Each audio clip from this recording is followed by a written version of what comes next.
Sanjeev and I are at my base camp in Ayrshire, where we're stepping back in time. It's 1298, and a determined Edward I is still at it. He wins the Battle of Falkirk, but now faces William Wallace's successors, John Comyn and the feisty Robert the Bruce. By 1306, Stirling Castle had fallen to the English. William Wallace had been captured and killed, and Robert the Bruce prepares for more battles, one of which the Scots still bang on about today. Make no mistake, Bannockburn is the great Scottish victory. You can't take that away from the Scots for two reasons. Firstly, the bloke in charge was French, and secondly, if we did take that away from them, they'd have nothing to talk about. Also, I'm going to admit it, I'm confused. A key figure in Scottish history is Robert the Bruce. Does that mean they're all actually Australian? Yeah, Bannockburn is the sort of like most magnetic battle in Scottish history, isn't it? Yeah. Even just saying it, the Battle of Bannockburn. Yeah. And it's fed into the Scottish psyche for so long, it's in our DNA. It's the courageous win. It's the underdog. It's being outnumbered. When you go to Bannockburn, there's an enormous memorial. You'd never know it was 700 years ago. It feels like a thing. Yeah. It feels like a thing that's absolutely like present rather than so long ago. But it's also clearly a touchstone for all the independence debates that are happening now. Yeah. I mean, it's clearly being channeled Yeah. by people, rightly or wrongly. And like Yeah. you say, it was we do need to go over it. I'll be the first to say. 'Cause I kind of need to go over it. What we need is another victory so we can forget that one. Okay, so we better have another war. Okay. Yeah, one that we can win on our terms. The Battle of Bannockburn in 1314 was the pivotal victory for Robert the Bruce and Scotland as a whole. With the English garrison under siege, Edward II sent 2,000 cavalry and over 16,000 infantry into battle. And yet, the outnumbered Scots nailed it and us. We had sent the largest English army ever to invade Scotland and lost. But have tales of this Scottish victory become exaggerated versions of the truth? Was Robert the Bruce even Scottish? Warwick, hello. Hello. It's a magnificent place, this, isn't it? Oh, I mean, imagine, I can just see it now, see that it. beautiful, the battle just like rolling out there and that beautiful, Yeah, the beautiful English army trying to come up the hills, Scots up here. In Scottish history, it's still seen as this massive, massive event. I mean, does it deserve that kind of gravity? It does. It does. It's Robert Bruce, stamping his mark on Scotland and saying, "I'm here to stay. Come at me. See if you're hard enough." Yeah. obviously. So it's a decisive battle in that sense. Absolutely, Right. absolutely. It changes the course of Scottish politics, Scottish military thinking. It is very, very decisive.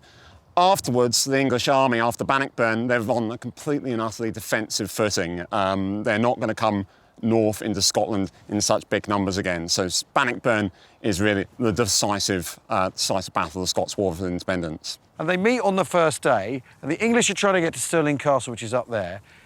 And the Scots have, up to this point, generally like, you skirmish and then you depart, but the bugger off, whatever you want to call it. The Scots stick around. Is that really important? That is really important. Up until this point, Bruce has been raiding and trading. He's been burning out castles. He's stood here on this battlefield. He's fighting a fixed battle. This is something he's never, ever done before. He's stating, if I'm going to get my role as king recognised by everyone else, I've got to win it by the act of battle. Now, Warwick, are you just as an English or a Scots soldier? To be brutally honest, okay, both sides would be wearing pretty much the same gear. I'm afraid, Mel Gibson's kilts and all this thing, complete and utter rubbish. The only way you're going to tell, the difference, between someone in the Scots and the English army is by actually speaking to them in person. But does that not mean, though, in a pitched battle situation, when they actually engage, you could easily take out your best friend? Absolutely. It was a real concern. This is presented as Scotland versus England. Isn't Robert the Bruce, isn't he a Norman, really? Isn't this really like Norman on Norman action?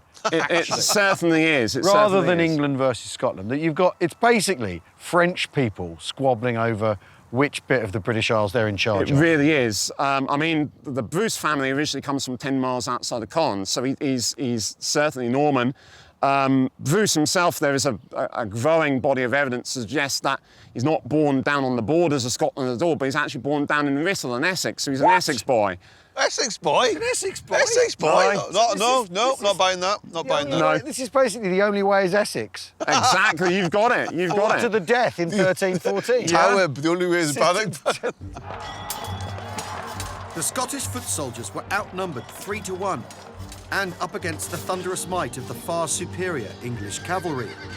So what was the anti-cavalry device they pulled out of the bag?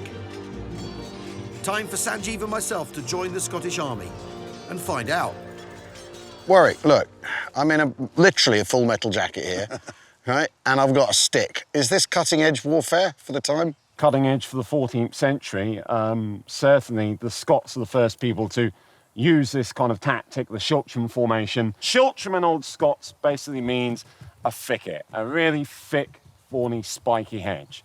These Shiltram formations, maybe 1,000, 1,500 men in each one, and you'd be carrying spears a bit longer than this, anywhere between 16 and 18 feet long. You've got a tiny spear at the moment, okay? Pardon? So certainly a lot lighter. The way you form a Shiltram is very, very simple. The cavalry is now charging towards you. You take your spear, you butt it into the ground, brace it with your back leg, and then you have it at a 45-degree angle, just so. So, if my front rank would like to charge for horse, go lots of aggression, and let's hear your war cry. Ah! That'll do. Spears back up. Fantastic. That's your Shiltram formation. The king-size hedgehog, or Shiltram, was created with pikes deployed on 3 different levels. Together they created the wall of death to an oncoming heavy horse charge. It was a crucial tactic, given many Scots couldn't afford swords, let alone war horses. Thing is, at Bannockburn, they charge with this, don't they? Rather than just standing here like this going, come and have a go if you think you're hard enough, they actually charge, don't they? They do. They would charge their pikes. So you put it at a vertical, hand under your chin, back braced against it, and then you would advance in line as well. So I'm going to join this line right here, and I'm going to advance forward. So, step, step, give me your war cry. Come on! Girl, you want some? Come on! When's it all kicking off? I don't know. It looks like it's like they're never going to attack. Yeah. We've been here we've been here since last night at least. Yeah. It's really hard to stay like poised the whole time, yeah. Yeah. Yeah, well, I've summoned up all my, I'm squeezing right from the bowels on this one to be up for it, and I'm leading from the buttocks, but it's hard to keep up that tonality the whole time. Yeah, yeah. What are we doing the weekend? Oh, I thought we'd, there's a lovely park just near us, we'd take the dogs out there. Oh, that sounds good. Yeah. You got a dog? No. I had a dog on the last campaign, and we ran out of food and we ate him. Oh. Did you just deep fry it or? No, Wellington. Oh, yeah. Oh, Dog Wellington. Yeah, Dog Wellington. I don't know if you've tried it. Oh, that's nice. Yeah. British cavalry. Oh! Charlie horse. Give them your war cry. Come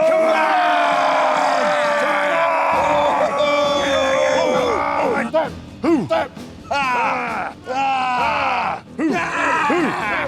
Who's your daddy? Come on! Who's your daddy? I'm your daddy. Come on now. You don't like it up here? The Scottish pike formations were a prime target for the English longbows.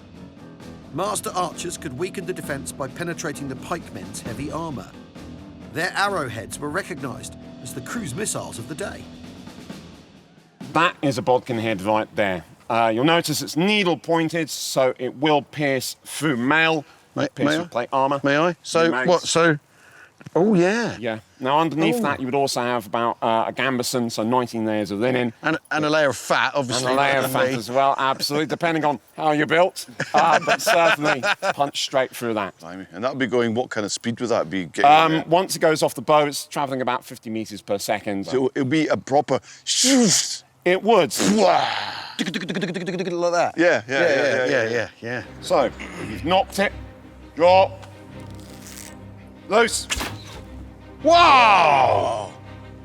Nice shot. So to start off with, you knock. So the notch that you see on the end of your arrow, that is your knock right there. Knock. Yeah, and you put it onto the left-hand side of the string. So put it on the left-hand side. On the left? On the left-hand side, absolutely. Oh, okay. But there, that sort of thing? About that, right. And you want to hold your bow up, further, draw your fingers away and loose. Oh, well, That's not bad, actually. given how long that tutorial was, I did all right. but it's 14 arrows a minute, right? 14 hours. So they're a minute going if you're a good twang, archer. twang. Absolutely. It's constant stream of arrows. I'll have a go. Okay. And loose. Oh! It's close. So don't aim for the shield, okay? Where your Oh, eyes well, go- don't aim for the shield. where Now he your eyes tells go, me. Okay, the arrow will go as well. What? Where your eyes go, the arrow will go Where as your well. eyes go, the arrow will go as well. Deep and mystical moment with the bow. Right. You're shooting too Well, my hard. eyes were going towards the shield, so I don't know what you're talking about.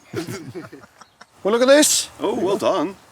Yeah, but look, that's gone through that shield. Right properly on the pierced edge. it. It's well and truly stuck, isn't it? You get hit with one of these with 120, 130 pound draw weight. It's going to be like being shot with a shotgun, basically. But these arrows are being put in the ground, knowing you've got the bacteria from the saw going on that as well. Oh, yeah. But on a medieval battlefield as well, once battle is joined, you don't leave your lines. You go to the toilet where you stand. So the bacteria from that, bacteria from the saw that's going into that wound is going to cause septicemia, blood poisoning. That person is going to die a very nasty, lingering death as well. Oh, God. I'm not thinking, I'm just thinking I'm going to avoid being places where there's arrows. Fair enough. I'm What are you doing here then?